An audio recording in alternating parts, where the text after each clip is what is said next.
Hello friends, good morning to all. मेरे YouTube channel में आपका बहुत बहुत स्वागत है। आज मैं आपको डिस्कस करूंगा basic mechanical engineering BT 203 RGPV first year का सब्जेक्ट्स है। Unit 4 thermodynamics and steam engineering. इसका जो टॉपिक है आज मैं आपको डिस्कस करूंगा थर्मोडायनेमिक्स प्रॉपर्टीज़। तो इससे पहले मैंने आपको थर्मोडायनेमिक्स एंड थर्मोडायनेमिक सिस्टम के बारे में वीडियो बनाए हुए हैं। तो आप लोगों से रिक्वेस्ट है कि वो वीडियो आप लोग ज़रूर देख लें, जिससे आपको ये समझ में आएगा। और वीडियो को स्टार्ट से लेके एंड तक ज़रूर देखें, जिससे पूरा वीडियो आपको क्लियरली समझ में आए, पूरा टॉपिक आपको समझ में आए। आरजीपीवी एग्ज़ाम के पॉइंट ऑफ व्यू से यूनिट नंबर 4 जो है थर्मोडायनेमिक्स एंड स्टीम इंजीनियरिंग बहुत ही इम्पोर्टेंट है। सबसे ज़्यादा क्वेश्चंस अगर आते हैं तो वो इसी यूनिट से आते हैं।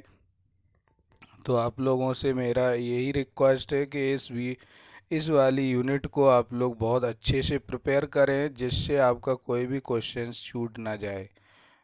तो आप लोगों से मेरा रिक्वेस्ट यही है कि अगर चैनल को आप लोगों ने अभी तक सब्सक्राइब नहीं किया हो तो सब्सक्राइब ज़रूर कर लें एंड वीडियो को लाइक एंड शेयर ज़रूर कीजिए, जिससे आपके पास प्रॉपरली नोटिफिकेशन मिल सके अदर वीडियोज़ का। तो चलिए स्टार्ट करते हैं आज का टॉपिक थर्मोडायनेमिक्स प्रॉपर्टीज। तो what are the thermodynamics properties? तो thermodynamic properties are defined as characteristics features of a system capable of specifying the system's state। तो जो भी कोई भी सिस्टम है उसके करेक्टरिस्टिक्स को डिफाइन करना, वो सब थर्मोडायनेमिक्स प्रॉपर्टीज में ही आता है। सॉरी। अलग अलग थर्मोडायनेमिक्स प्रॉपर्टीज़ की जो कैटेगरी यहाँ पर डिस्क्राइब की हुई है उसको मैं अब यहाँ पर समझेंगे। तो सबसे पहले थर्मोडायनेमिक्स प्रॉपर्टीज़ को क्लासिफाई किया गया है डिफरेंट वेज में। सबसे फर्स्ट है measured properties, fundamental properties, derived properties. Measured properties में अगर हम बात करते हैं तो properties of the system that are directly accessible in the laboratory are known as the measured properties. इनके एग्जांपल्स हैं वॉल्यूम, टेम्परेचर एंड प्रेशर। इनको हम डायरेक्टली जो मेजर करते हैं लैब में सॉरी, वो आपका जो प्रॉपर्टीज़ है वो सब मेजर्ड प्रॉपर्टीज़ में होगा। सेकंड अगर हम बात करें फंडामेंटल प्रॉपर्टीज, तो the properties of the system that are directly related to the fundamental laws of thermodynamics are known as fundamental properties. Fundamental properties के एग्जांपल्स मैं आपको यहाँ बताऊँगा। सबसे पहला अगर हम बात करें तो जो फंडामेंटल लॉज से हमें प्रॉपर्टीज़ मिलती है या हम कहें ड्राइव होती है, वो है इंटरनल एनर्जी एंड एंट्रोपी। क्योंकि फर्स्ट लॉ ऑफ थर्मोडायनेमिक्स आप देखोगे तो उससे हमें इंटरनल एनर्जी की डेफिनेशन या हमको ये प्रॉपर्टी वहाँ से मिली हुई है, जनरेट हुई है। और जो सेकंड लॉ ऑफ थर्मोडायनेमिक्स है उससे हमको एंट्रोपी मिलती है। तो ये भी एक प्रॉपर्टीज़ हैं जो कि थर्मोडायनेमिक्स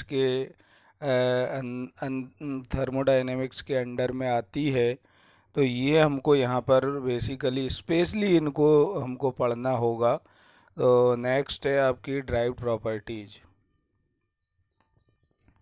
तो देखिए ड्राइव्ड प्रॉपर्टीज़ में अगर हम बात करते हैं तो जिनको हम ड्राइव करते हैं, मींस जो मेजर प्रॉपर्टीज़ है उनकी हेल्प से हम ड्राइव करें properties of the system that have specific relations and include combinations of measured and derive properties are known as the derive properties.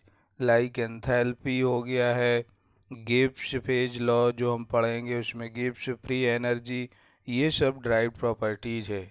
Note भी यहाँ पर एक पॉइंट यह बताया गया है कि the fundamental properties and derive properties can not be measured. इनको मेजर नहीं किया जा सकता है, ये हमको ड्राइव हुई है, यानी किसी लॉ से या किसी भी दो मेजर प्रॉपर्टीज़ के कॉम्बिनेशन से हमको ड्राइव्ड हुई है। इसलिए ये दोनों ड्राइव्ड प्रॉपर्टीज में ही आती है। Other category other category of thermodynamics properties है, तो इसमें अगर हम बात करते हैं तो जो है एक्सटेंसिव प्रॉपर्टी और इंटेंसिव प्रॉपर्टी, ये खासकर इम्पोर्टेंट प्रॉपर्टीज है यहाँ पर इस टॉपिक के लिए। एग्जाम्स में भी क्वेश्चन आता है आपका कि describe the extensive and intensive properties.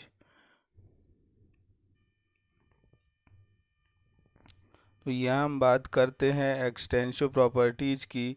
तो एक्सटेंसिव प्रॉपर्टीज़ वो होती है जो कि मास डिपेंडेंट होती है, मीन्स जो मास पर डिपेंड हो, इस टाइप की प्रॉपर्टीज़ आपकी एक्सटेंसिव प्रॉपर्टीज़ होगी।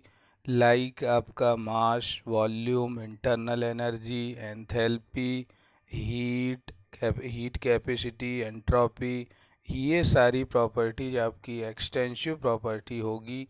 तो एक्सटेंसिव प्रॉपर्टी का मीनिंग है मास डिपेंडेंट, और इंटेंसिव प्रॉपर्टीज का जो मीनिंग है वो है मास इंडिपेंडेंट। यानी इस टाइप की प्रॉपर्टीज जो मास पर डिपेंड ना करती हो वो आपकी इंटेंसिव प्रॉपर्टीज होगी। Means those properties which do not depend on the mass of the system are known as an intensive properties. Example density, pressure, temperature, specific volume, जितने भी स्पेसिफिक टर्म आएंगे वो सब हमारे, क्योंकि स्पेसिफिक का मीनिंग पर यूनिट मास होता है, इसीलिए वो सब हमारी इंटेंसिव प्रॉपर्टीज बन जाएगी। वैसे अगर हम बात करते हैं वॉल्यूम तो वो आपकी एक्सटेंसिव प्रॉपर्टी है, बट अगर स्पेसिफिक वॉल्यूम की बात करें तो वो आपकी इंटेंसिव प्रॉपर्टीज है। Specific entropy, thermal conductivity, thermal expansion, compressibility and many more. तो इस टाइप से ये सारी प्रॉपर्टी आपकी इंटेंसिव प्रॉपर्टीज है। तो ये आपने थर्मोडायनेमिक्स प्रॉपर्टीज़ के बारे में समझा। थर्मोडायनेमिक्स प्रॉपर्टीज़ और उसके टाइप्स के बारे में आपने आज यहाँ पर पढ़ा हुआ है। तो आप लोगों से रिक्वेस्ट है कि वीडियो को आप लोग लाइक ज़रूर कीजिए और चैनल को सब्सक्राइब ज़रूर कीजिए जिसने अभी तक सब्सक्राइब नहीं किया हो। थैंक्स।